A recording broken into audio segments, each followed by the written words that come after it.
evening, ladies and gentlemen. Good to have you on. My name is Bolaji Akiyemi. I'm the law on the night conversation. We have usual brother and friend and historian, radical Africanist scholar, and of course the initiator of coalition against Christian genocide in Nigeria, Dr. Tony Nwako. A pleasure to have you on Apostolic Roundtable tonight. Thank you very much, Dr. Bolaji Akiyemi. And I'm very glad to be here once again with you, but I would like you to sit more upright so your face could be seen properly. Oh, okay, sir. Yes. We'll also have with him Paul Ejime, former war correspondent, communication specialist, global affairs analyst. Mr. Paul, you're welcome to the Nigerian conversation. Thank you for having me, Dr. Akiyemi, and then also my brother, Dr. Nwako, and thank you, everybody. Welcome. Well, I'll fire the first question to Dr. Tony, so we could have an historical background of what the issues are. Dr. Tony, what is the historical link between modern Nigeria and Sudan? Thank you, Dr. Akiyemi. The Sudan, the modern state of Sudan, as I stand today, has had a long historical link that predated Islam in Nigeria. Interestingly, the present Sudan represents the original hub of one of the four hubs of Coptic Christianity in Africa. You have the Egyptian zone, you have the Nubian zone, which is the present Sudan. Then you have the Axum, I have the Abyssinia, the Axum, which is represented today by Eritrea, and then the Abyssinia represented there by Ethiopia. And in fact, through Sudan, Christianity had come really to Nigeria. Coptic Christianity was actually in Nigeria before the advent of Islam, like states Borno, Kano, and even Gobil, from which Usman Dan Fodio started his, jihad, was also Coptic. And in fact, if you look at the correspondence between Mohammed Ibn al-Kanami and Mohammed Bello, the son of Usman Dan Fodio, over why the Fulani had to attack Borno State, found that the accusation, one of the principal accusations of Mohammed Bello against the Borno Empire then was that they were mixing Christianity with Islam. So it was there before. And if you also look at Abdullahi, Usman Dan Fodio's younger brother, whose children, whose descendants are now the emirs of Gwandu. If you look at his correspondence, you also say that they were fighting against Coptic Gobil, which means these are Christians that were already there. And if you also look at the Hoof Clapperton's account of his visit to Kano State, to Kano City in 1825, he tells you that the symbol of Kano was cross. If you want to be for manumission of slaves, they use cross. In their buildings, they use cross. The armor bearers, everything was cross, and they had the culture of Coptic Christianity as at 1825. So, and all these things came through Sudan at that point, and it continued even when Islam came. Sudan had been the conduit, one of the popular route to Saudi Arabia, to Mecca, for those going on pilgrimage. When there was crisis in Darfur or Kordofan, they would take Tripoli overland to Egypt, then enter the Red Sea. But the popular route to Mecca was actually Sudan, because Sudan is also there. It's also situated on the Red Sea. So they just enter there and then move, cross over and move to this thing. So we've had that contact. And in contemporary time, from the rise of Madison in Sudan in 1881, that led, radical Islamism, Sudan had been the zone of, the point of breeding of Islamic radicalism. In Nigeria, in Africa, West Africa, and Central Africa.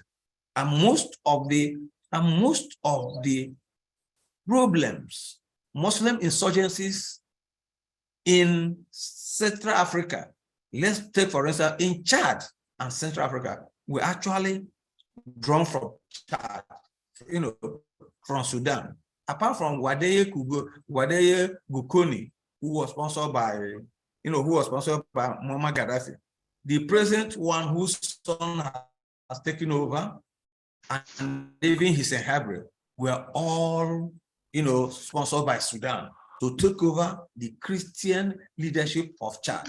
Remember that Chad is dominated by a Christian majority, whose president, Tomba Abaye, was overthrown and now Islamized. So Sudan have been a conduit of crisis, even here in Nigeria, because most of the arms being used by insurgents today are being transported from Sudan through Chad to Nigeria. So Sudan has a serious, political implication in Nigeria. And remember that the problem we have with indirect rule, why the British administrators had to give too much freedom to northern emirs to organize that, was the fear of Mahdism in Sudan. Because they feared, the British colonial officers feared that if they attempt to hold the Fulani rulers with strong arm, they may likely resort to support from Mahdist Sudan.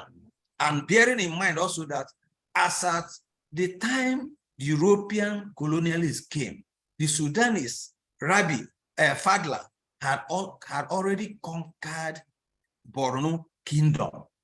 Had conquered Borno Kingdom using Kukawa using Dikwa as his headquarters, until the French and British overpowered him, defeated him. At that time, when he conquered it, the present Shehu of Borno had already run to Cameroon. It was Britain that now asked the Shehu of Borno to cross over to Nigeria so that they'll be in control. So over time, and from time immemorial, Sudan has been a very important factor in both the stability and, well, let me say, in both the radicalism of Islam and also the insecurity in Nigeria today. I think I will stop there. Thank you so much, Dr. Tony. And now to you, Mr. Paul Ejima, that the Sudan crisis is escalating into a bloody civil war is not surprising to those closely following the country's turbulent political history. What are the roles of religion, ethnicity, and bad leadership in this present conflict in Sudan?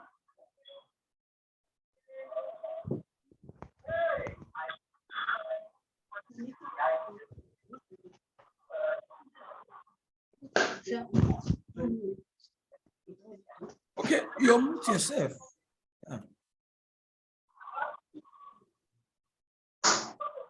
Mr. Paul Ejima. Unmute yourself.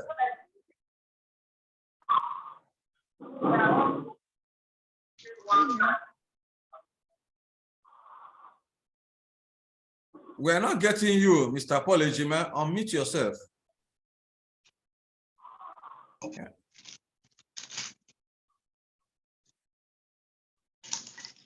I hope Dr. Bolaji is hearing us. Unmute yourself, sir.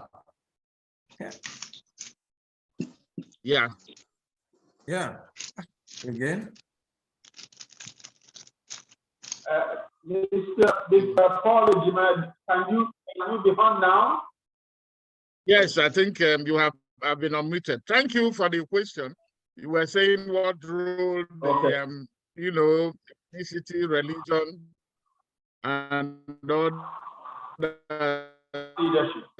and you know, playing in why is it with Dr. Tony for giving this historical perspective about the role that Sudan, you know, has been playing, the political history of Africa.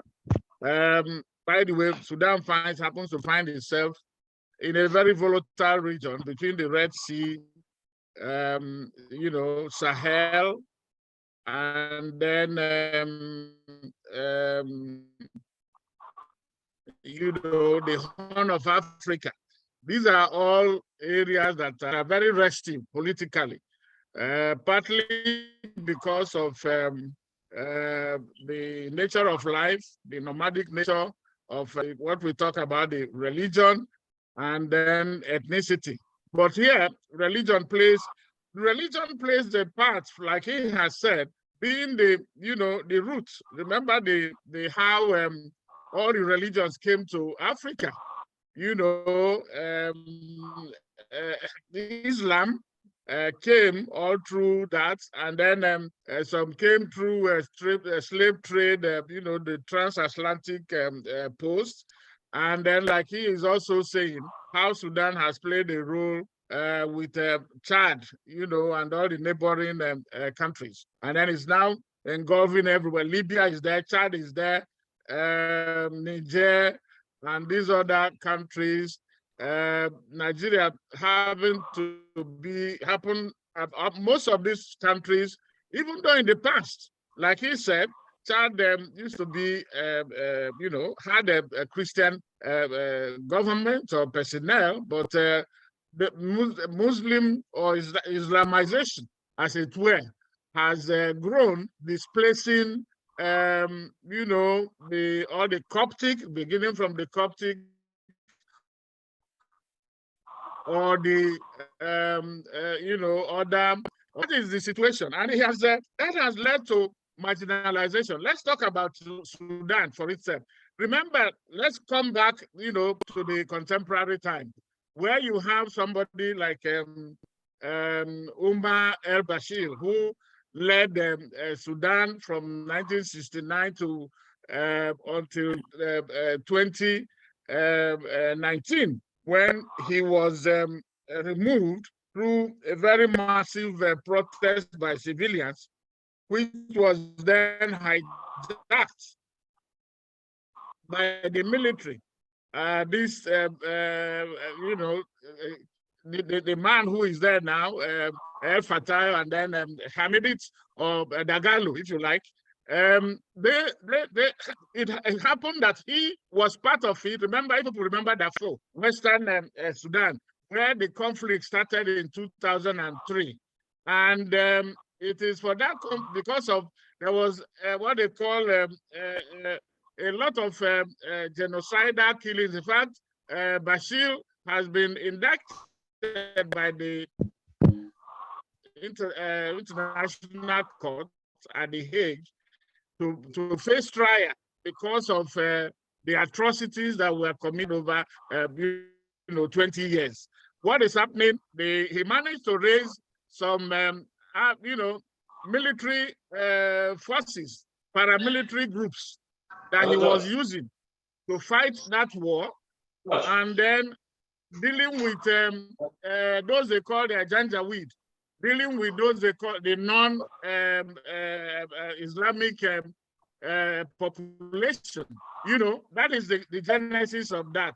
He managed to do that until it got to a point where we have seen that South Sudan has now shifted. South Sudan is if you notice by their names, the leaders of those places, they were facing the same marginalization. That was why they decided to go their own way, because they felt that the government in Central Sudan was not catering to their own welfare. So it was a creation, what you know as that we're doing the Scotch egg killings and of what is it, non-Arabic or Islamic population.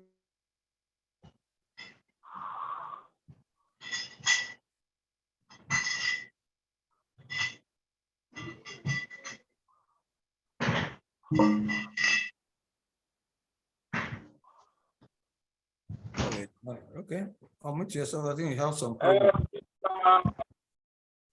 They are having a challenge here, but I think we should unmute yourself, sir. Dr. Tony, if I slap you,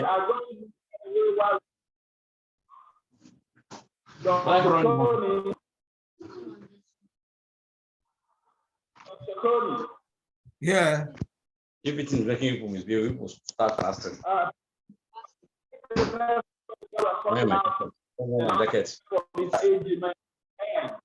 I can't hear you well, sir. Is there? Is that the thing? Is that the bed? Chair. What are you looking for? Eh? Who's candy? Who owns it? This man don't know. Please. I'm not trying to keep my distance.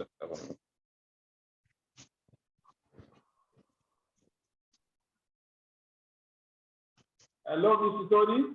Yeah. Dr. Tony. Yeah, please. Dr. Tony, please. The next question, please. Okay.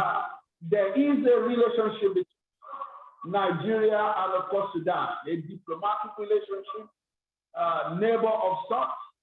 How has this relationship between Nigeria and Sudan affected the unity or the disunity of the Nigerian nation, if in any way? Sorry. Yes. Can I hear the story question again, please? The question again is, how has Nigerian relationship with Sudan contributed either to the unity or disunity of the Nigerian nation? Okay, thank you very much. Generally, and to be fair, Sudan has been one of the architects of disunity in Nigeria because of its fundamentalist dispositions and anti-Christian dispositions. We remember what happened with the South Sudan that started their war before 1950, just immediately after independence from Anyanya to Sudan People's Liberation Organization, just trying to force, to Islamize even the non-Muslims in their country. Take for instance, before Muhammad al-Mahdi, the Mahdist took over in 1881, the indigenous Nubians were fully Christians. They were indigenous Christians, and they were forcefully Islamized by Muhammad al-Mahdi between 1881 to 1898. When he was defeated by a combined force of Britain and Egypt. Similarly, as I stated earlier,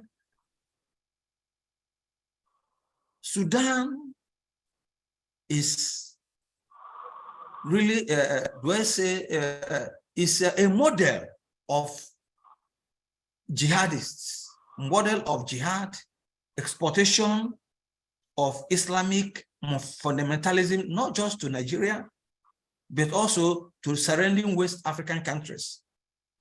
Most of the orders, Islamic orders here, the two major Islamic orders are Qadriya and Tijaniya, that were founded by, Fulani from Senegal, Fulani from Senegal, who were actually adopted from Sudan. And on their way back to, back to Senegal, they just dropped them here to the Muslims here, Tijaniya in Kano and Qadriya in Sokoto. And if you also look at it, if you look at it, look at the surrounding areas there.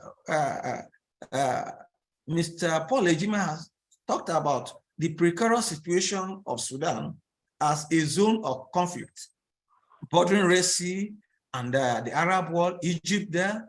It also has boundary with, with Libya.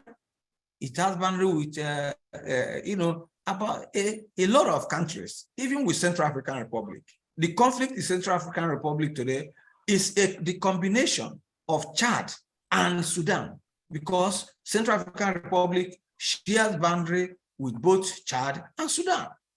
They exported the Seleka rebels that attempted to overthrow the Christian government of Central African Republic, until the people reacted anti-Balaka and drove away the Fulani today. And that is part of what we are suffering today. That all the Fulani were eventually, that is almost, if not all of them, expelled from Central African Republic. And we have them today. I was with them in Galambulai and Betua in Eastern Cameroon as refugees. I stayed with them.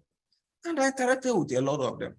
And they even told me that the Nigerian government has agreed to bring them back to Nigeria, because the biggest refugee camp in Cameroon is in Galambulai, which has boundary. We just at the border of Central African Republic. They're there, and they are the people they are pushing to Nigeria today.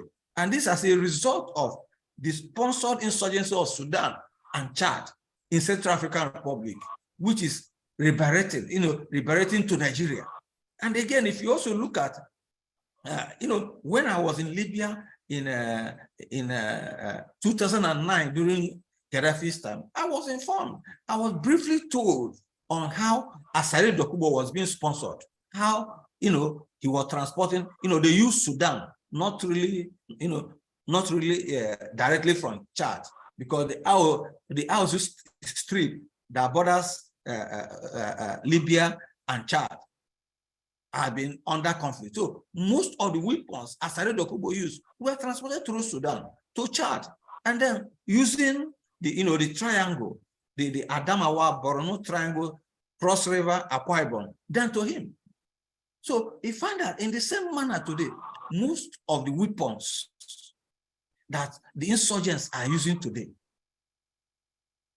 Fulani herdsmen, Boko Haram, and even the bandits are being transported not from Mali this time, because Mali is in conflict, not from Niger Republic. Niger Republic is also under siege. They're from Sudan through Chad to Nigeria. And you can also see that what happened in Darfur, where there was genocide, over 300,000 people killed, is still what is being replayed in Nigeria today by the Fulani herdsmen and bandits, killing innocent people. That was what really happened in Darfur by these Muslim Arabs. And that is what is still taking place today in Nigeria.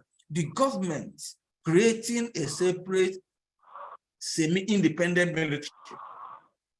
military. And here you could see that if you and I, if I'm seen with I'm seen with a pistol, it is illegal arms and ammunition, and I'll go to prison, even accused of armed robbery. But we see the government allowing herdsmen moving around with automatic weapons, free. They call it defense. Civilians moving around with AK-47, and that was how it started from. How it started in Darfur before they all got armed and started killing the indigents. So what that idea is what is replaying today in Nigeria. So Sudan is a serious problem. It's a serious headache to Nigerian security system. And we believe that this present crisis will try in one way or the other to curtail this export of arms. Although the Fulani government, who are in charge of Nigerian Ports Authority, in charge of the border and everything, immigration, can still transport the arms undercover through the legal borders. But generally, this is the route through which the arms are being transported to terrorize Nigerians. So I believe that Sudan has It's not a question of belief. I assert that Sudan has been more of a problem, an inventor, a sponsor of insecurity in Nigeria than being a sense of, a source of unity. If you look at all those people being trained, all those students you have in Sudan, if you want to learn the technique of jihad, fundamentalism, the best universities you go as a Muslim is in Republic of Sudan. But that is where the Mahdist culture, if you know what Mahdism is all about, Mahdism is all about violence, all about jihad, it's all about conquest of the unbelievers, even Muslims who do not accept them. And Sudan is the center. And let us also not forget the fact that Ibn Laden, the notorious Ibn Laden, also used Sudan as a spot of call to launch much of, to actually launch the bombing in Kenya before fleeing to Afghanistan and then to Pakistan. So Sudan is anathema to Nigerian existence today. Thank you very much. Thank you so much, Dr. Tony, for the insight provided. You will need to attend to Dr. Jimenez in trying to on this part. But while trying to do that, I will ask the next question. I hope that we might be attended to so that he can respond to the question. But in the absence of Mr. Yes, Paul, I can hear you. I can hear you. Oh, beautiful. Now the question is, why has Sudan become the epicenter and battleground for multiple foreign interests? As a veteran journalist covering basically war situation, we rely on you to do justice to that question. Do I need to take it again? Why has Sudan become the epicenter and battleground for multiple foreign interests and power? Okay, well, you have to bring, apart from geopolitics is governed by, interests of the superpowers, the West, and then in those days, don't let us fool ourselves that Cold War is over. It's playing out in so many ways. You can see what is happening in Ukraine and Russia, where the West and America, they are trying to be on one side and trying to get everybody on their side. They are looking for, America is trying to get unipolar world, but other powers are emerging, like China, like, Brazil, and Russia is there, India. These are powers that, the point you raised about being the epicenter, apart from this, being a zone of conflict because of this, its location, bordering, like I said, the Red Sea, which is very important to maritime, and then Horn of Africa, which is also a very volatile place, and then the Sahel. Remember the Sahel, and then ECOWAS or West Africa. That is where these insurgencies, these crises are happening. Terrorism, ISIS, Al-Qaeda. They have, with the elimination of Gaddafi in Libya in 2011, these forces, terrorists and armed forces have now found that the Sahel as a safe haven from where they now launch attacks.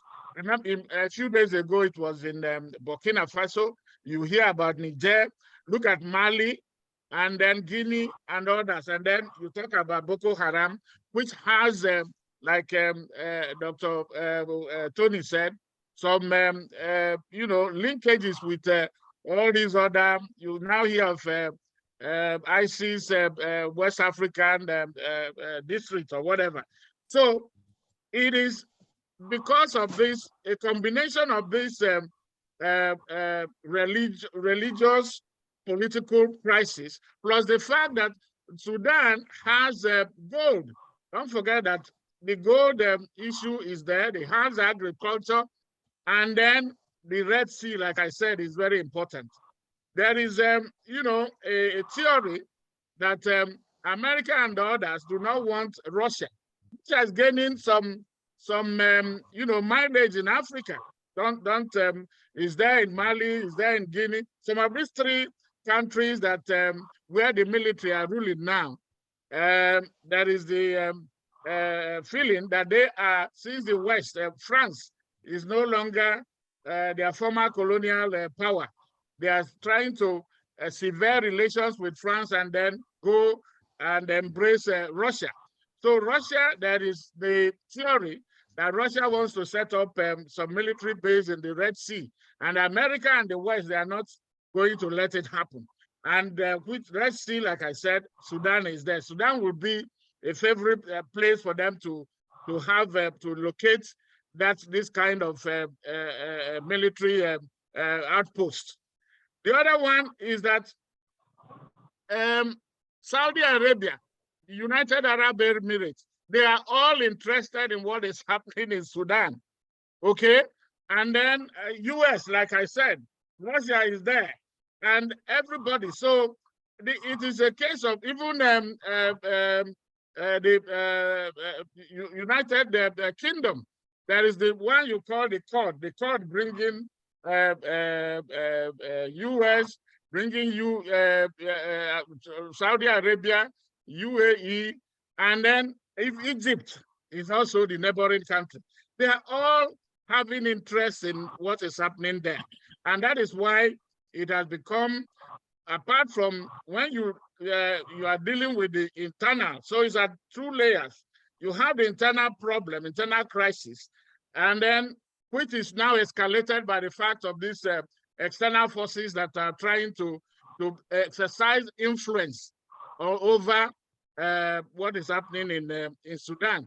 And while this is happening, while I was making mention about El Bashir, how he managed to set up the Janjaweed. The Janjaweed is now metamorphosed into what you now have the rapid whatever force, which Dagalo is now heading, which is about 100,000 paramilitary forces, which is existing side by side with the National Army. The National Army is headed by El Fatah, you know, Baran.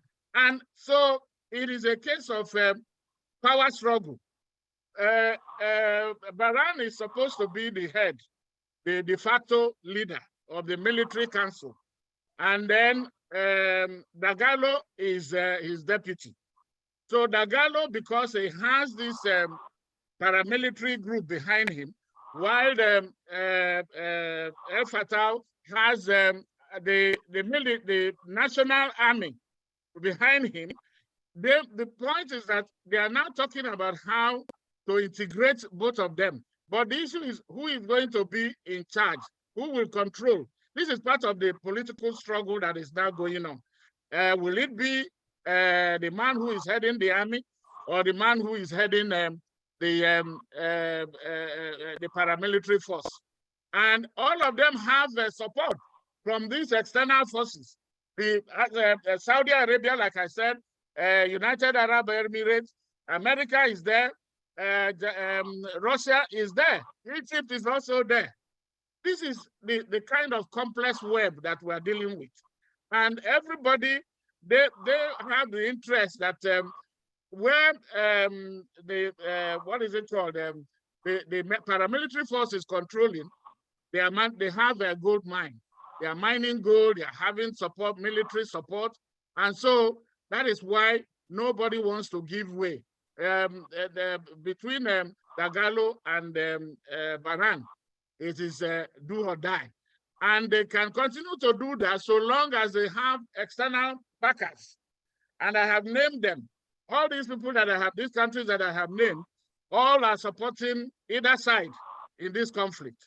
So we will get back to how the possible solution to this, but this is the kind of chaos where Sudan has found itself, where you have at one level, the micro level, and you know, the what you call the sub team, and then the general team of the conflict.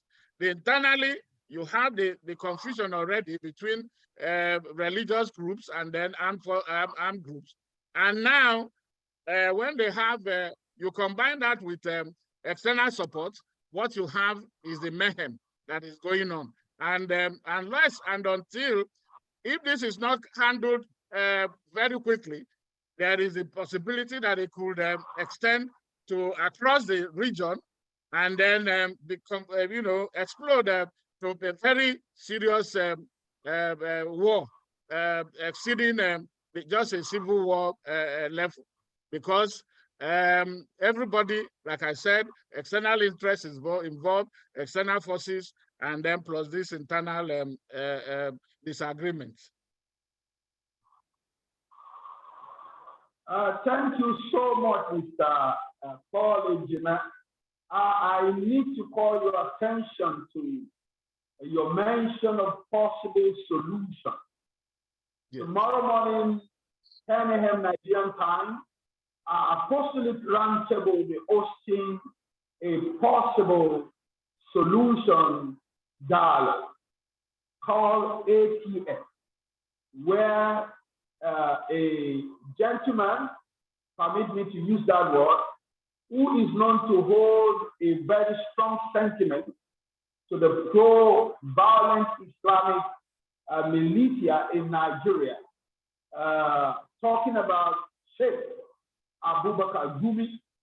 If you were to be in the session tomorrow, from the ongoing in Sudan, what will be your word to Sheikh Gumi ensuring that what is happening in Sudan does not spill over to Nigeria?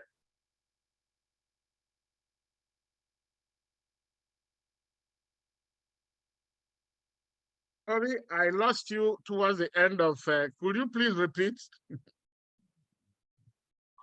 I said, given the situation in Sudan, which we have seen that there are similarities in the trend that started the ongoing war, and the meeting holding in Nigeria tomorrow, where Sheikh Abubakar Gumi is expected. If you were to be in that meeting, what will be your word, your expectation to be communicated to him as avoiding the same crisis in Nigeria, knowing his sentiment to the pro-violent Islamic group? Okay. I've told you that is a complex situation, but there is no problem that hasn't got a solution. First, you have to now look at the layers. You talk about short-term solution, mid-term, and then long-term. The short-term will be to get the warring factions, the two military men to first cease fire so that create corridor for humanitarian, passage and allow those who want to leave Sudan to leave. Okay. While that is on, then you now move it to the next level of getting the two of them to the table to making that ceasefire to be permanent, and then getting all the stakeholders, both national and then international, to make underscore to them that there is nothing gained by fighting fire with fire. And then when that is done, to agree to bring these two generals to agree and then have a solution in terms of getting you can have paramilitary forces existing side by side with a national army. That is an aberration. That is a recipe for civil war, for chaos. So how can they now get this, the integration they are talking about? It will involve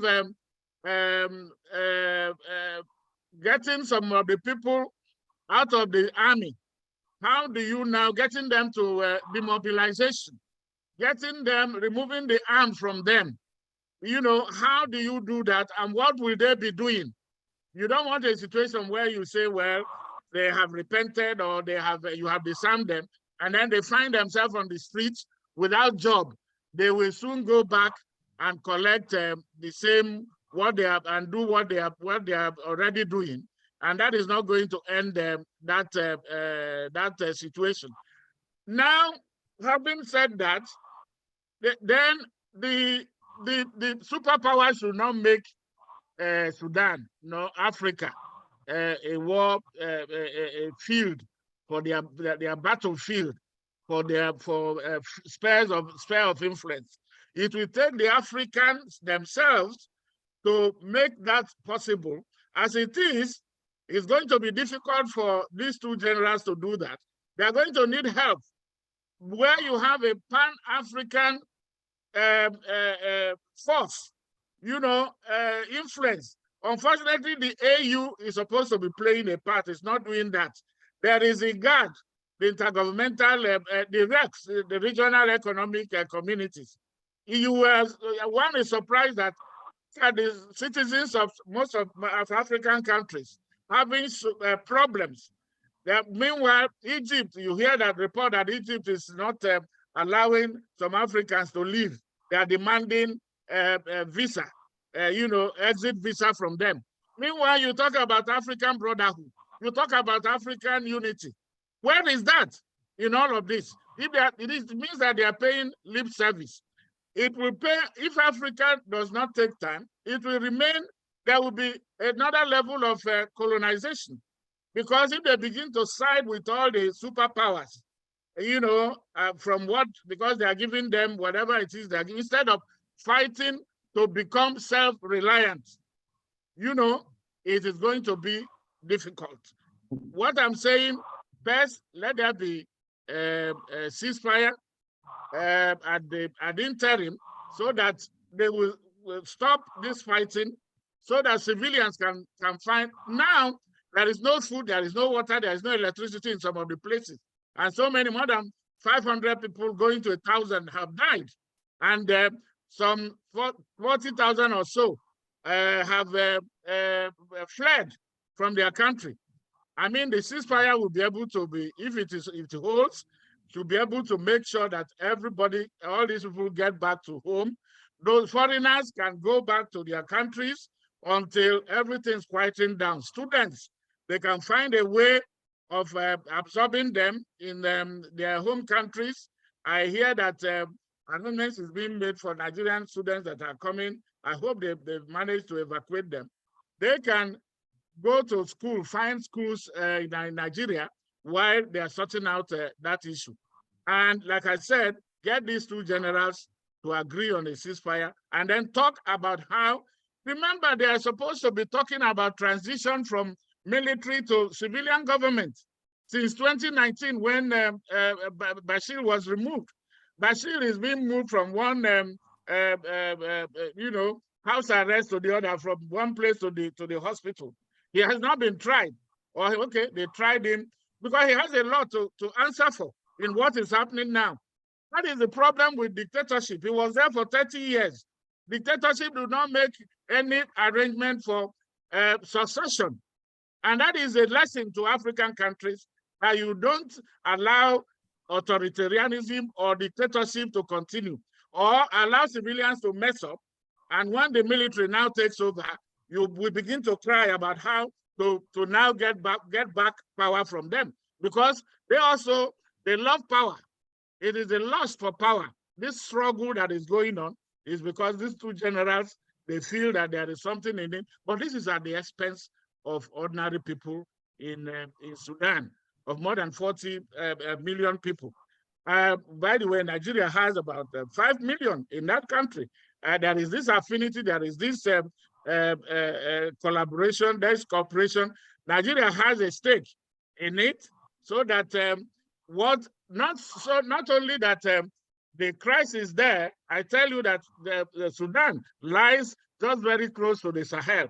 Sahel and West Africa, ECOWAS, there is nothing separating them. There is Chad and then Niger and others, and Libya, like I said. If anything happens, what we're already feeling Nigeria is already feeling the impact of what is happening there. It shouldn't get worse than what we are having now. So a solution, like I said, it is macro and micro. First, deal with the national, but they all can be dealt with simultaneously. Getting the foreign powers that are supporting either side to stop, to call them to order, because when they do that, if they know that they cannot receive foreign support, they will be made to sit at the table to talk. But so long as they know that they are having people behind them, that is going to be difficult. So that is why it has to be a multi-pronged approach, getting the international community, getting the national side, and so on, to make sure that you silence the gong and let talk begin. Thank you very much, Dr. Tony. We just received data from Mr. Tony Ejima that there are about 5 million Nigerians trapped in Sudan. If we are able to successfully move these Nigerians out of the war zone, what are the likely consequences of the current Sudanese conflict to the overall security, insecurity, and the economy of the Nigerian nation? Okay. The issue of 5 million could be conservative because there are a lot of Nigerians who have actually naturalized in Sudan. A lot of them before even the British, before even colonialism. Oftentimes, those days, people went on pilgrimage on foot. So some don't return back. Like in Libya, you have a colony of Muslims, especially Hausa-speaking Muslims in Tripoli, who actually were presumed to be going on pilgrimage to Mecca and ended up settling there. So a lot of Nigerians actually have lost their identity and will not like to come in. And if they even come in, they will have some problems. For example, even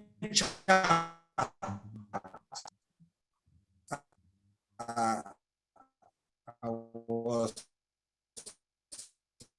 reliably informed as because they know this of the war to their own personal security. Chad is already battling insurgency. And you also have Boko Haram, although Boko Haram has an agreement with Chad that they should not harass Chad, they should only be harassing Nigeria, Niger, and Cameroon.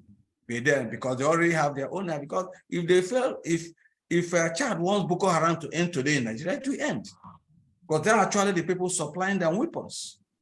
It's through them. They give them permission to transport weapons. Because I've passed through there to even the Kaseri moving in northern Cameroon from Marwa, entering through the border with Nigeria to Dikwa, from Dikwa to Meduguri. So I know the openness. I know that serious government, if Nigeria and Cameroon, if they want to end Boko Haram today, it's a question of taking a division of Nigeria, a mechanized division, enter there and clear, because these are open spaces. I'll pass through there. So the point is that the military men, our officers, the government are using the war to make money. Because first, when there is peace in Nigeria, security votes that the governors collect will be reduced. And there will be no military contract. They will not be purchasing arms. So they want the war to stay. And a country like Chad lived, survives by this, clandestine war, guerrilla. French, the French government uses Chad as a hub of creating insecurity in Africa, because they know that a stable Africa. Remember that these arms are produced in the West, and like Russia today, like America and Europe trying to use Ukraine to test their weapons, their dormant weapon with Russia. So they're also using these conflicts in Africa to test their weapons. Chad is not in isolation. Central African Republic, Congo DRC, Rwanda, Uganda, Mozambique, name them.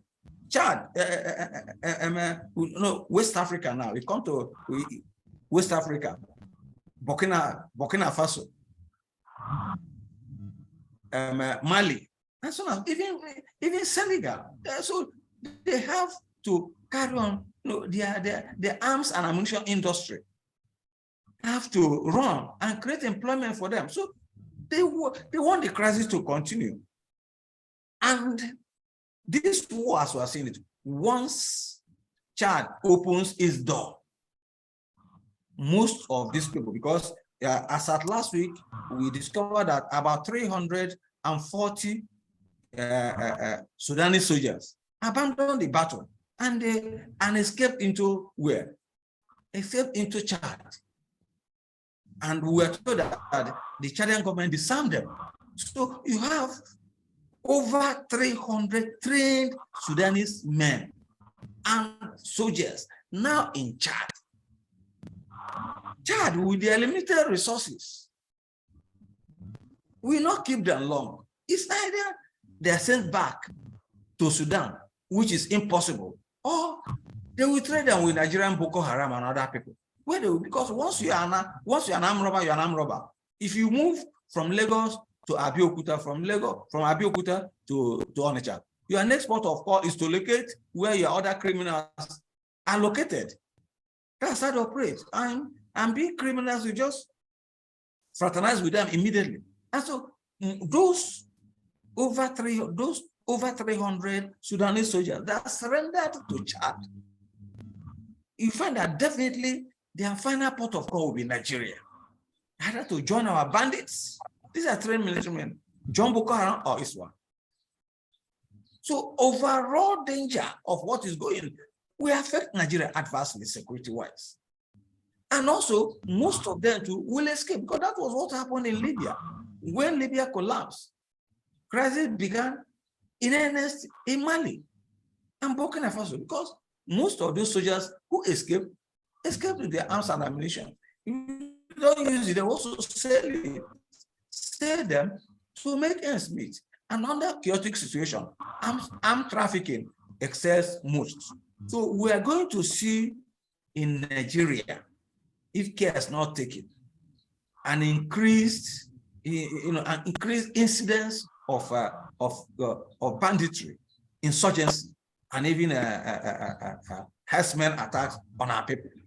Because most of those who are being used today, most of the Fulani being used today to attack Nigeria, were actually the Seleke rebels from Central African Republic who were driven from their country. These are gunners. You are trained. And you are telling, and they told you, look, we are going to attack these people free. And you know how the Muslims behave, looting. If they go there, you loot, mainly to loot. They kill, they loot, and it's their own share. So most of them, and with the case of Sudan now, since they've entered Chad, the next port of call, the Chad will tell them, look, we don't have money to keep you. Go to Nigeria. They have oil money to keep you. And today, what are we suffering? We are suffering because the amount of Nigerian money in the hands of Fulani oligarchs can take care of the whole West Africa today. Because the oil well today is controlled by them. How many traditional rulers control the amount of oil? How many traditional rulers in southern Nigeria control the amount of oil well the Sultan of Sokoto controls alone? These are what they used to buy arms and ammunition for the Fulani herdsmen, for these people, creating problem. Because the only way the Fulani can sustain their leadership in Nigeria is under chaotic situation. Under chaotic situation. Remember, before the election, in the midst of the camp, before the election, the bandits, the Fulani herdsmen were not striking. They were waiting. Immediately after the election, they started killing people again. So the question is, what is the connectivity between INEC, Nigeria question? The killings have started again after the election.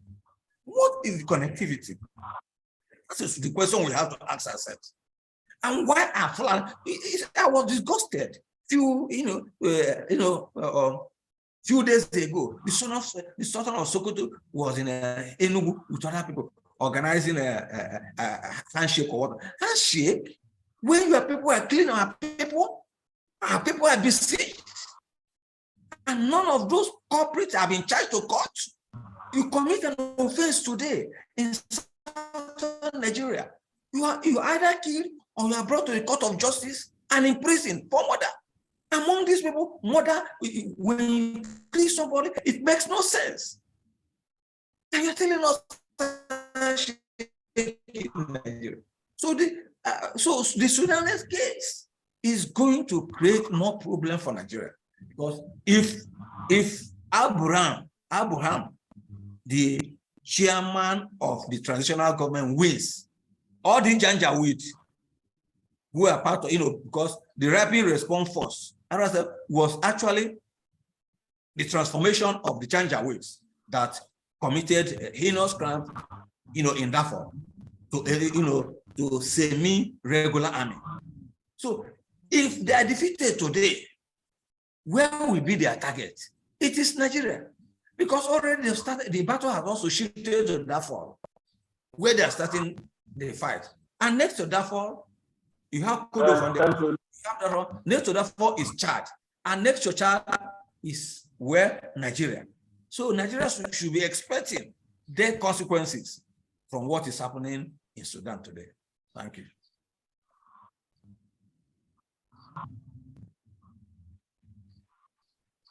Thank you so much, Dr. Tony. Mr. Paul Ejima, are you still with me? Yes, I'm here. Mr. Paul Ejima? Yes, I'm here. Can you hear me? Okay. Yes.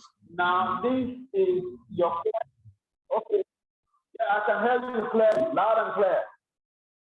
What lesson can Sudan's neighbor countries with similar ethno-religious composition, such as our own their country, Nigeria, draw from the ongoing crisis? Well, I think it's very obvious for those who want to learn any lessons. But the issue is that people let the countries actually learn any lessons? Because if they did, we will not be where we are. You'll find invasion all over the place. There was invasion of where? Iraq, Afghanistan, Libya, and they wanted regime change. The West, they wanted regime, but what have we got today? Those countries are failed states. But coming back to the real, if they are really seeking solution, if you have to manage diversity in our countries, in these countries, there is nothing wrong in having being a multi-religious or multi-ethnic country. What you need to do is to, cater to the needs of it is the neglect or the marginalization of one group or domination of one group by another that often leads to these conflicts. Because why can't they coexist? Muslims and Christians and traditional worshippers, they can coexist. Everybody, you respect, each other's rights. But the point is, there has to be a central leadership that shows the example, that does not support either side. Okay, I'm coming to the lesson, because if you don't, that is what Sudan, the governments, previous administrations have done. They have tended to side with either one religion or one ethnic group at the expense of the others. And what happens is that you cannot continue to marginalize one part of the set of people for a very long time. Very soon, somebody is going to come out of them, and then you find what you call either a freedom fighter, or it results in what you call somebody becoming a messiah, trying to free his people, because the benefit of government has not whittled down to all the segments of the society. A country is made up of, and it is not for nothing that you have multi-ethnic groups in a country. But instead of taking advantage of that, because the fact of, diversity, it can be a plus. Everybody will bring something to the table. It's now left for you to manage it, to coordinate in a way that everybody and every group, they have their own fair share. It is when there is a sense of marginalization, there is domination and the oppression, or one side, because of somebody will commit a crime and then will not be punished because of his religion or because of the ethnic group from where he comes from.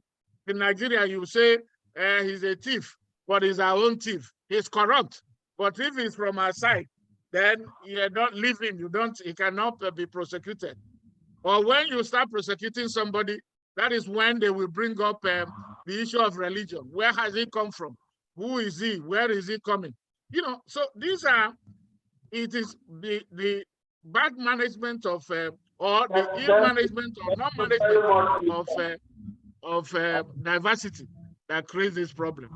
Thank you very much. So may I contribute, gentlemen? Domination, the crisis in any place, marginalization, suppression and oppression, and of course, personalized oppression, my heat and your heat. Dr. Tony, let me come to you. Somebody was saying whether he wanted may to I say contribute, please? Somebody wants to contribute first. Please identify yourself. Who is the person? My name is Engineer Steve.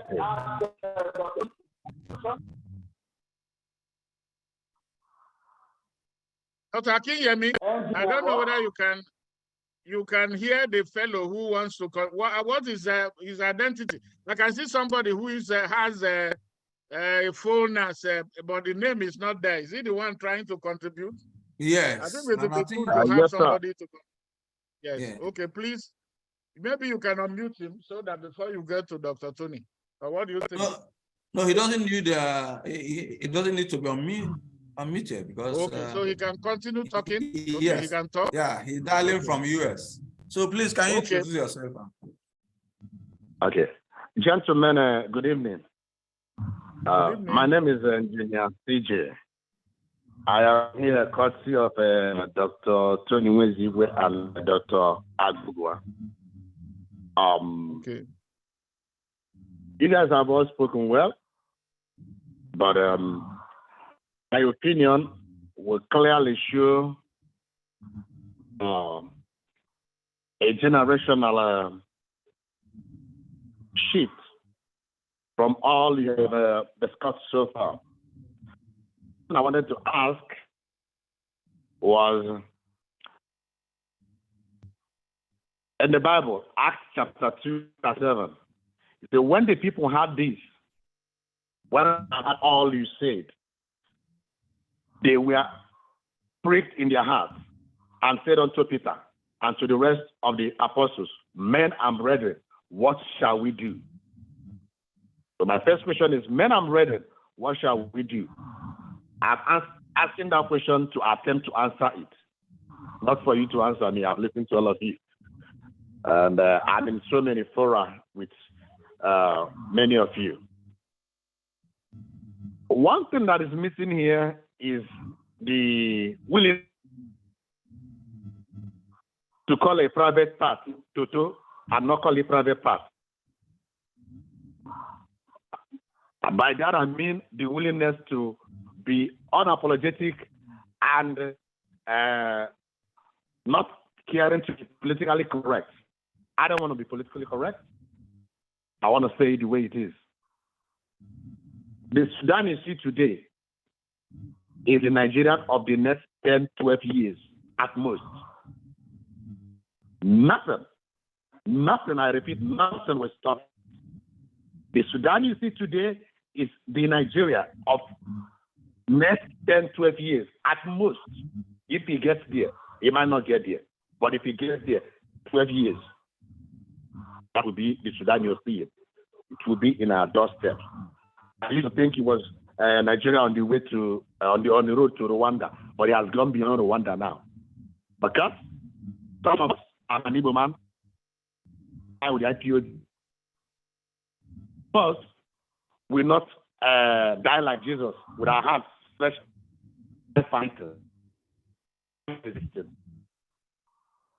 When people are talking about Janjaweed and everything, moving over to Nigeria, listen, they are already everywhere in Nigeria. Last year, I was in Nigeria. I went to my village. The people who live at the close to the end of the village, I visited one of them. I could hear the cows do oh at their backyard. Nobody in my village could go too far. Okay? Now, these people are the only legal civilians who can carry guns. You can call them Fulani herdsmen today. If you remove Fulani herdsmen and impose Janjaweed on them, they will fit. If you remove Janjaweed from them and impose their paramilitary in Sudan, they will fit. These people have at least 500,000 AK-47 willingly moving about. No police will stop them. No army will stop them. No civil defense will stop them. But you as Ramona or Sondibo carry stone, police will level you and pick you up immediately. Okay? All of us saw what happened in Adamawa. Somebody came and announced a fake result with police escort beside him. The same police escorted him to the airport. He entered a private jet, and they are telling us now we don't know where he is. My friends, Nigeria is already conquered. Professor Bola Akinyemi, I know I've seen your videos, so I know you're old enough to be my father. But your generation, owes my generation, is what Obasanjo is doing now. The willingness to call Toto and not to call it private party anymore. Nigeria is already settled and conquered. It's a matter of when the first whistle will go, and you guys will see how much arms is in the hands of one group of people only, the Fulanis. They have your resources, they have your money, they have your military power, they have your air force, they have the government, they have the cops. Men and brethren, many times in my anger, I say, he serves his middle belt very well. Is Gowon not alive? Trying to go to Abia State and pray for Nigeria. When he can actually say, you know what? It was an error. I made a mistake. Abria Accord would have been a better solution. What stopped that old idiot from owning up and saying, I am sorry? Can we forge ahead? Can the Igbos ever forgive the middle belt so we can pull together with Western Nigeria and stop this invasion? Otherwise, we'll be taken apart one by one. You people's generation are still thinking this thing is a matter of politics or political correctness. Men and brethren. Engineer, please. Engineer, Turkey is the home of Apostle Paul. I feel that you started your position from the scripture. I am not comfortable with the use of the word idiot for an old man. I am not the Bolaji you intend to insult. I am not old enough. I'm not talking about him. I'm talking about General Gowon. Excuse me, sir. No. Can I have my opinion is mine. I own it. I own my opinion.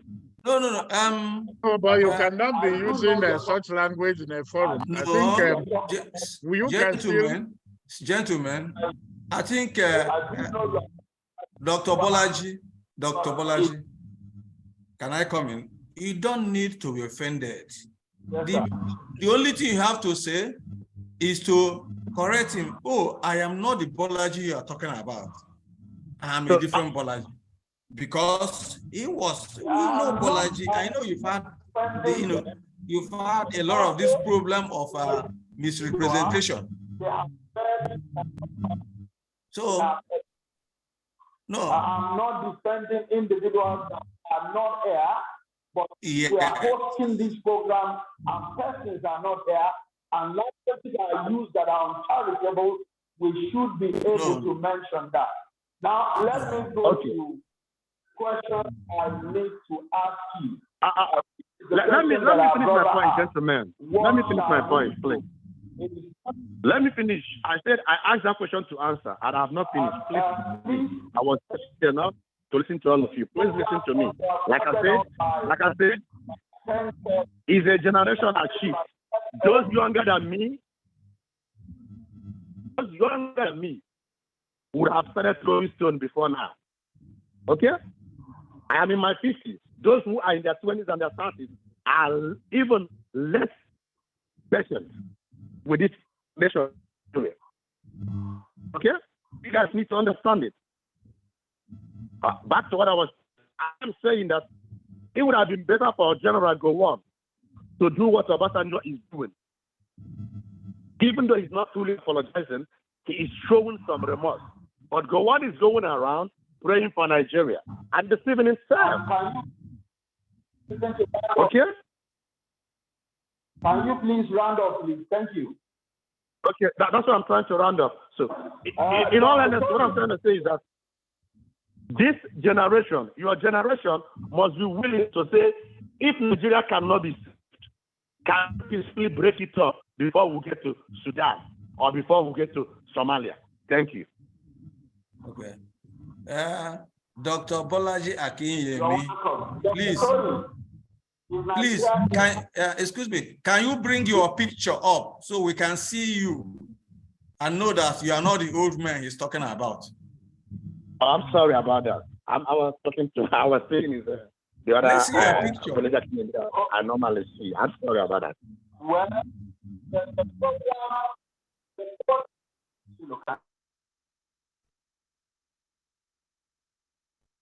yeah. Anya, can you unmute yourself? Anya.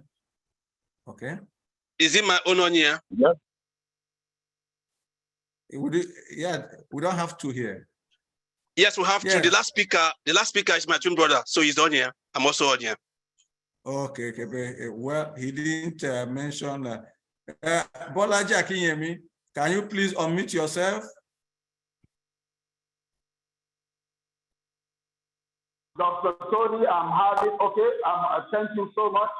Dr. Tony, what shall we do? Can I say something, please? Few minutes.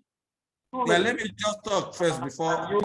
On your way, let me talk first. Thank you. Yes. You are telling me what we shall do. Please, can you repeat your question?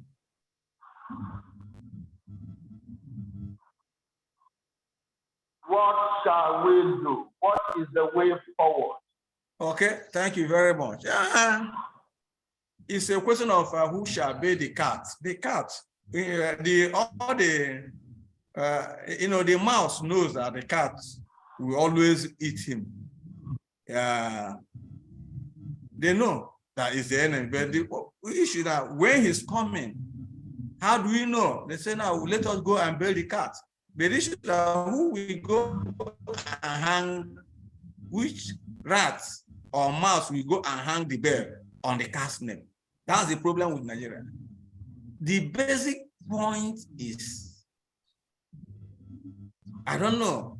I have based on my own, we have to adapt. When you are talking about solution on the part of the Muslims or on the part of Christians of this country, because we're in a situation of conflicting interests, conflicting views, conflicting ideologies, conflicting economic interests, conflicting political interests. So the issue really is one's interests, one group's benefit is another group's loss. One group's solution it's another, another group, does not serve the other person's solution. For example, the Fulani wants to control us. The Muslims want to Islamize the Christians. The Christians are saying, no, you will not Islamize.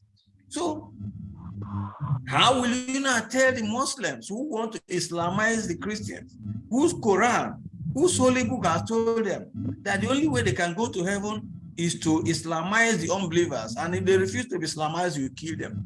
That is what their book said. And what solution? How can you also explain the same to the Christians who are saying you cannot Islamize us? My Bible, our own culture, our own Bible says no. We have to remain Christians and be, proselytize our religion peacefully and then go to heaven, eternal life, not by jihad. How do you explain it to the Muslims? And how do you explain the Muslims? So the point there is of conflicting interests, and we need balance. What is that balance? Balance is relativity of views. You accept my view, I accept your view within a unified context. And unless the Muslims agree to the fact that Nigeria is a multi-ethnic and multi-religious country where everybody has freedom of thought, freedom of religion, freedom of movement, everything, you move according to your own pace, spiritually, economically, and politically. There will be no peace in Nigeria. So the peace for solution is not on the part of the Christians, because the Christians are the besieged. It's on the part of the Muslims that the only way they can bring peace to this country is for the Muslims through their Janjaweed, through their ISWAP, through their Boko Haram, through their bandits, kidnappers, unless they stop their activities. That is, and allow Nigerians to live peacefully, coexist as one nation. There will be no peace. On the alternative, the only way we can find peace in this country is for also Christians to take up arms and return fire for fire. Otherwise, we'll be in where we are. Otherwise, let the Christian be there and allow, we don't know who's next, whose turn will be the next to be slaughtered. Even as I'm speaking from Philippines, they are still gathering on how to get me, but God has told them, no, Odogo of Iguzo will live after 96 years. We're now thinking of how to meet his ancestors. So anybody who is trying to kill me now is wasting his time. So whose turn will be the next? Because it is better for us to die in battle than for us to be dragged like cow and slaughtered innocently. It has come to that. If you know that death is awaiting for you, it is left for you to die as a coward and wait and be slaughtered, or you fight back. Unless we decide to fight back like the Jews fought back in Israel, like the Lebanese Christians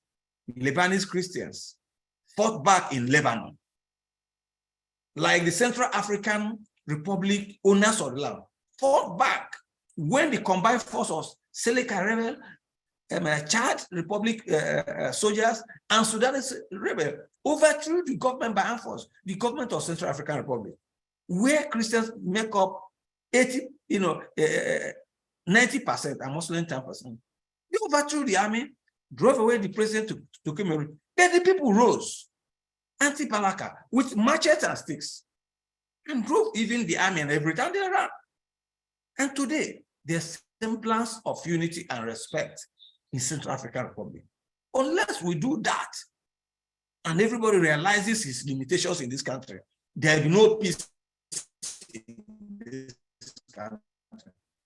Because Islamism is like, for those who are familiar with the doctrine of permanent revolution in communism, the same thing in Islamism. Jihad has to do with the doctrine of continual jihad, global jihad, until the whole world are made Muslims, until the whole world is Islamized. That is the situation we find ourselves. And unless we react, point in time, proactively, there will be no peace in Nigeria. For as he stated, if you want peace, prepare for war. Thank you very much.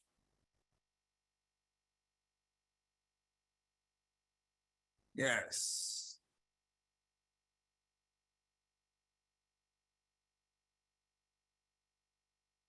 Dr. Bolaji, can you unmute yourself? Or he's not, I don't know whether he's still there. You know, this idea is operating on two angles. Yeah, okay. Sonia was going to say something. Maybe he can use this opportunity to talk. Yes. Okay. Anya, can you unmute yourself? Yes, I have. Good evening, all. Good evening. Good evening. Okay, that shows you can hear me. My name is Chukwuma Onya.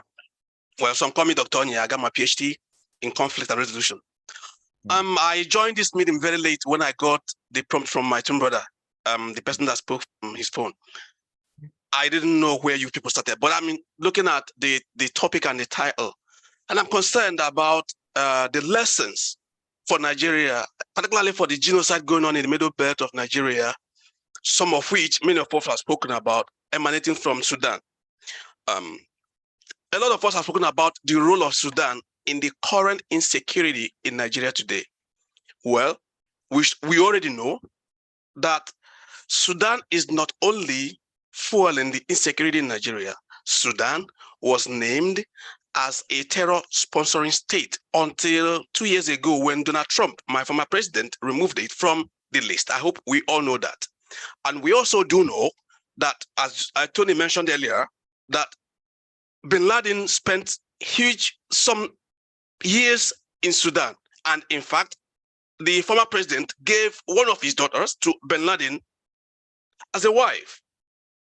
We also know that Sudan has been a conduit through which arms flow into Nigeria. Arms and funds flow into Nigeria for the radical Islamic groups in Nigeria. And when I use the word radical Islamic groups, I also include some of northern elites who are in governance today. Without mentioning names, we know some of them. My point here is, again, we had Nigerian ambassador to Sudan, former ambassador, what's his name again? Bala? 1 minute. His name is former ambassador Bola Dada, Ambassador Bola Dada, when he made some presentation here in the United States. I was present when he argued that indeed Al-Qaeda, Bin Laden, had given a lot of money to Nigerian politicians, including Ahmed Yerima and the current vice president-elect, to make sure that they introduced the Wahhabism in Nigeria in full force, such that they will overtake Nigeria. I mean, he made that report. It's also an open source. Why am I saying all this?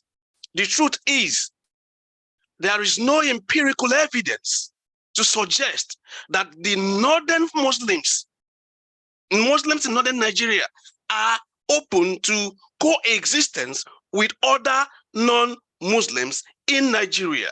There is no empirical evidence to suggest otherwise. And remember that the former... So what? Continue. Okay.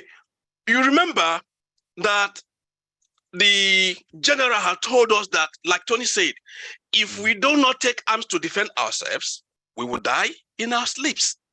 I am not supporting arms. Actually, I got my PhD in conflict analysis and resolution. We do not preach violence, but we know that sometimes violence can be positive.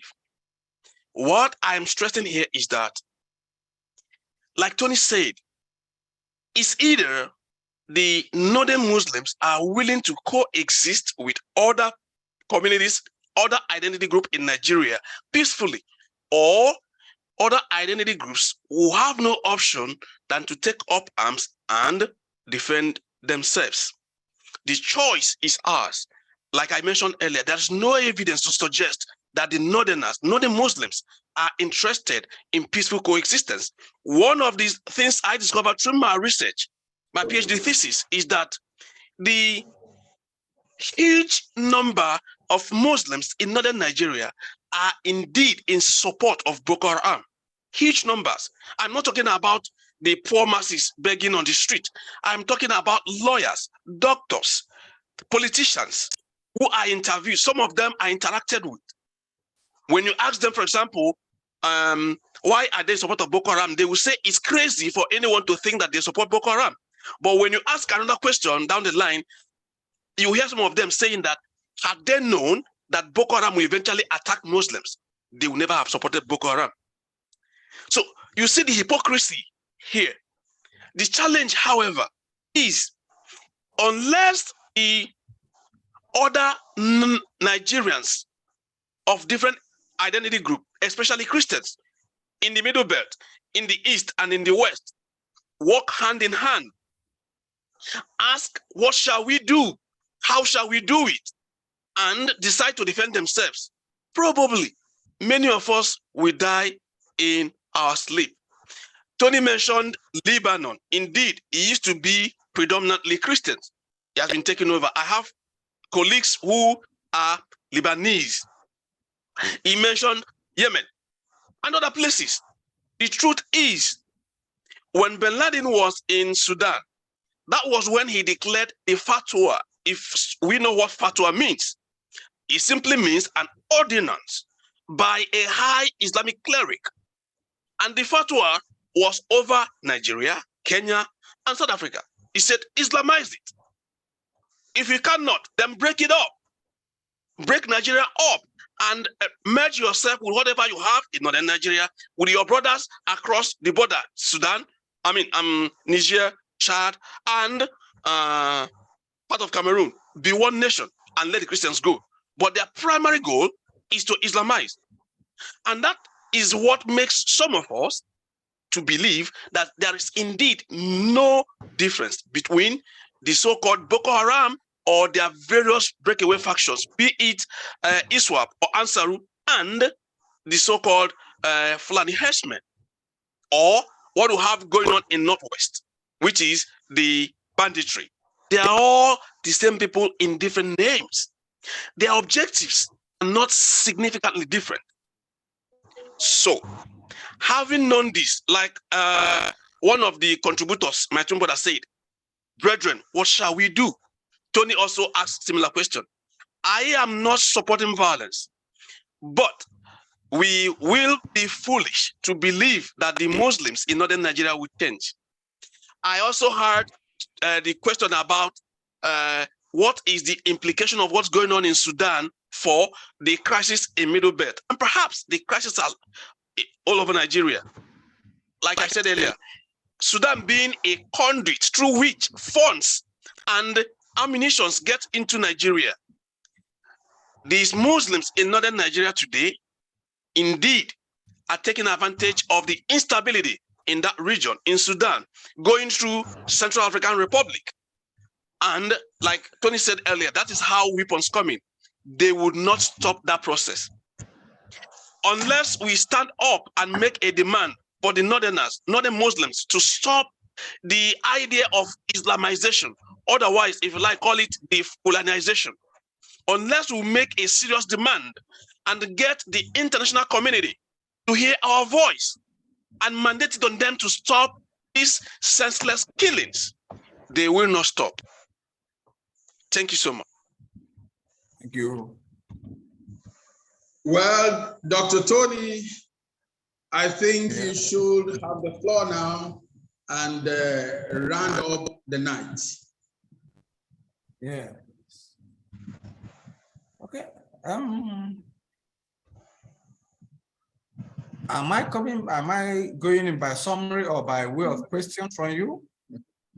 Okay, Dr. Akiyemi, I think you were maybe you were attending to the other meeting while because Dr. Tony had already spoken before we had Dr. Onya. So we are rounding up. I think that is what it is. A lot has been said about you know, how the question you raised about What do we do, brethren? It is still an open question. It remains an open question. And the issue, some are talking about, breaking it up or cessation or whatever. The point is this. we have seen what has happened in even Sudan itself. Sudan used to comprise both this main Sudan and then South Sudan. South Sudan has broken away. Today, you know what is happening. They have not found peace either. The same thing is likely going to happen. I think I'm not advocating violence. I am saying that as Christians, like they're saying, and I didn't want to make, I don't think it's a case of course, it's obvious that what is happening in Kaduna and the Middle Belt is a case of one religious group or indigenous or settlers or whatever you call it, intolerance. One group does not want the other to exist. And then there's a larger question. People have talked about Islamization, whether that is the agenda. But you will also find out that much as it has some religious underpinning, I think what Nigeria is suffering from is from bad governance, from bad leadership, which cuts across all regions, which cuts across all religions, which cuts across all ethnic groups. Because I haven't seen any ethnic group where you don't find, before you know it, if anybody breaks away, you will find somebody coming now to dominate. One group will say they are the larger one, they are the majority. But what my prescription is this: even if you went to war, you will still come back to the negotiating table. Every war, after the fighting, after the guns, you still come back to the table. So why don't we come to that table first and avoid the bloodshed? And how do we do it? By respecting each other's rights. And when we put people in government, look at all the governors in Nigeria. Are they all Muslims? Don't you have Christian governors in Nigeria? What have they shown any difference from their counterparts, their Muslim counterparts? It is something to do with how you govern. It is, we are diverse. Let's face it. An Igbo man should be proud to be an Igbo man. An Hausa man, a Yoruba man. And a Christian, whatever, religion is something that should be subsumed. It shouldn't be brought up. Your ethnicity, yes, you can't deny who you are. You don't have a choice in where the family you are born or what ethnic group we come from. And as for religion, you shouldn't make it as if this is between you. It's supposed to be a private thing. But in Nigeria, we now have made it, the government is sponsoring people going to Mecca, sponsoring people going to Israel. That shouldn't be the case. It is this politicization of religion that has brought us where we are. Otherwise, and how many are the Fulani that they are talking about now that want to Islamize Nigeria? That is the point. Put together, can they outgun Nigerians? If every other Nigerian are ready to fight, if war is what is thought about. But it's the question of mentality. Now the governance is nobody. There is no the governance, poor governance. People are selfish. Corruption is everywhere. Corruption. The Muslim is corrupt. The Christian is corrupt. The religious traditionalist is corrupt. Let us go and fight. Governors are sitting on billions of naira as a security votes to develop their own states. They are not doing that. You give people contract to power roads that leads to their villages. That is not done. Is it the Fulani that is stopping them from doing that? Is it the other ethnic group that is stopping them from doing that? This is my question. Why don't we start from there? Develop your place, develop your area, govern well, show respect. The same governors are the ones, if you know how they treat fellow Christians or fellow citizens in the place where they are, but they are complaining. Africans are complaining about racism against, when Europeans or Americans do it, they say they are racist. But look at fellow Africans. Egypt will not allow other Africans to go home. Meanwhile, Egypt is a member of the African Union. Ethiopia is the headquarters of the African Union, but they are not showing any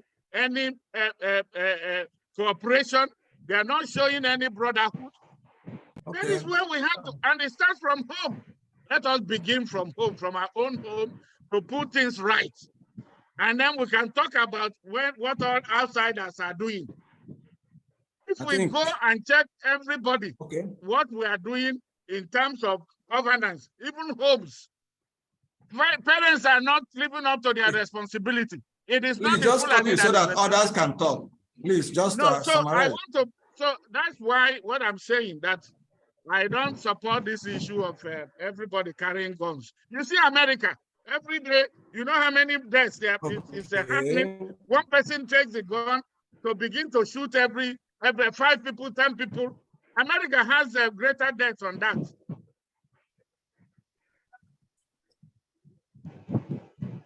Okay, Bolaji, please. Can I come in, sir? Yes. I want to come in again. Ruampam is raising his hand.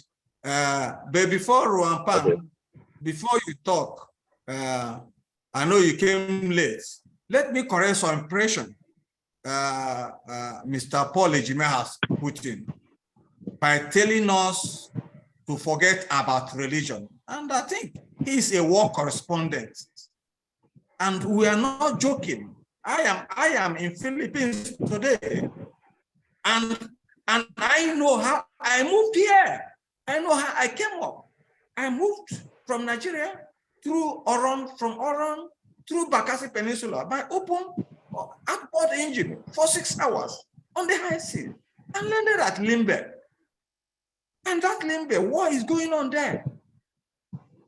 Between the South, the Anglophone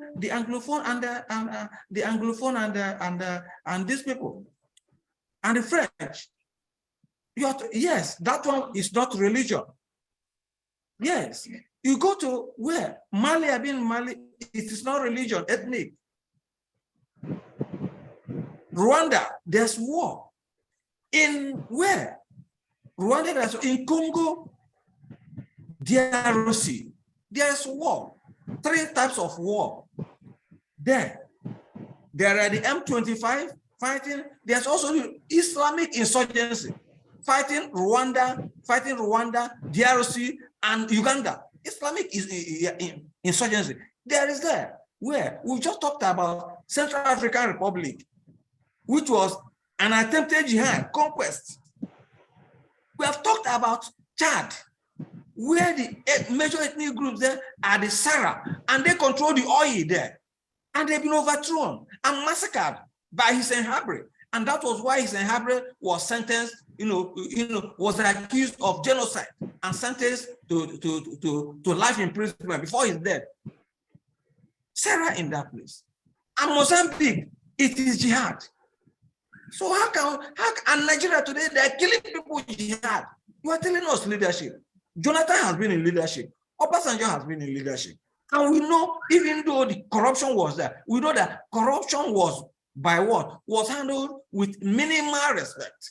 Well, there's difference between corruption by act of impunity and corruption by by marginal action. A slave said that it is not having an affair with his wife that pained him much, but it's what they said before having an affair, before sleeping with his wife. Is he not the wife of a slave? Let us just sleep with her. Nothing the slave will do. They are different things. And that is what is happening in Nigeria. You can't tell us that we should not talk about war when on daily basis, hundreds of people are being killed in Middle Belt. And you are calling it land scrabble. Land for which people's land? You are from Ogwashuku. Can a Fulani man now come there and start struggling your land for you? And you leave him that it is land, he's struggling for land. You are from Ogwashuku. A Fulani man comes there and start killing your people because he wants to take your land in this modern age. And we say we should not talk about religion. And they're putting all their people, all the Muslims, in positions in country, and you're telling us we forget it's not religion, it's corruption. Who are the managers of corruption we are talking about? So we have to be realistic. Islam is unity between religion and political power. There is no politics without Islam, and there's no Islam without politics. Because the founder of Islam founded himself as a head of state, and subsequent his lieutenant and subsequent leaders see themselves as what? As head of state. When Islam stays in a democratic system, being ruled by a non-Muslim, is existing because they don't have the enough power to introduce what? Islamic rule there. And that is what the Quran said. We cannot leave the situation in Nigeria and say it's just about corruption. Corruption on what? Who actually the corrupt people in Nigeria?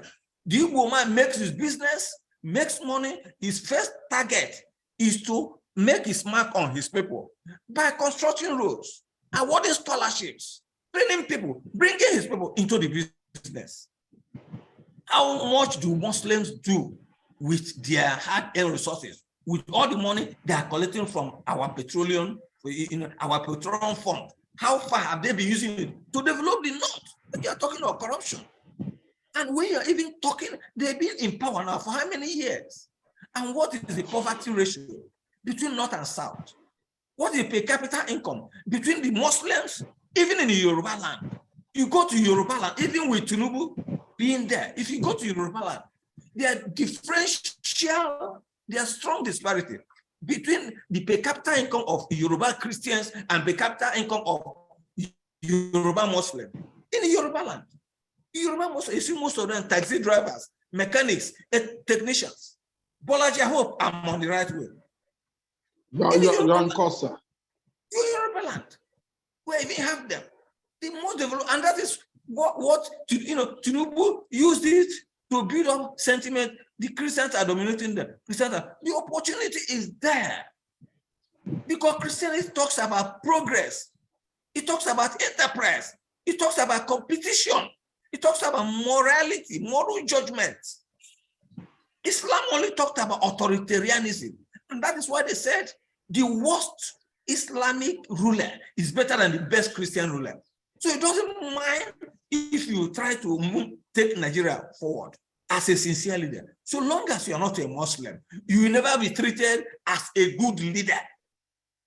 And if such a situation will exist, why the egg, the goose that lays the golden egg is different, and the one that hatches it and takes it is different, it cannot be sustained.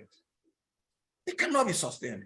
America is going to war. America, because of one man, because of one person arrested, kidnapped by Boko Haram in the boundary of Niger and Nigeria, sent a strike force, special forces, with helicopter and landed in Nigeria and liberated one man, America. So why can't America? Why do we have to go America to run? What if you're in America? Why can't you die for America? Why can't you die for America? If America can spend millions of dollars to rescue only one man, and Nigeria, millions are dying, they don't care. We're talking about Ethiopians stopping us from going there. Yes, we're even talking of, listen, when I escaped from Cameroon, I hid my Nigerian passport. And I'm from Cameroon through Nigeria to Niger, from Niger to Burkina Faso to Ghana. I never used my passport because it's not in Nigeria. You don't need passport to move through. Our borders are porous. It's only in the south. It's only in the southern Nigeria that you talk about.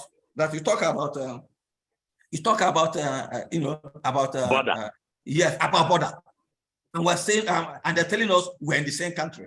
It cannot happen that way. So there must be a solution, and this solution shall be radical, whether we like it or not. The Bible is very, very clear.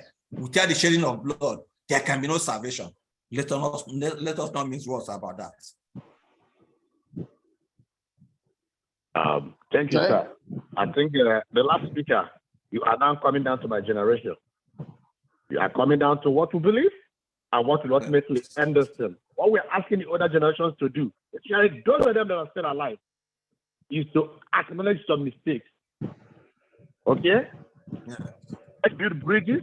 I sincerely believe that if the Middle Belt comes together with Eastern Nigeria, what is known as Biafra, and we'll do a republic, we will, if not anything, because we don't seek to conquer anybody.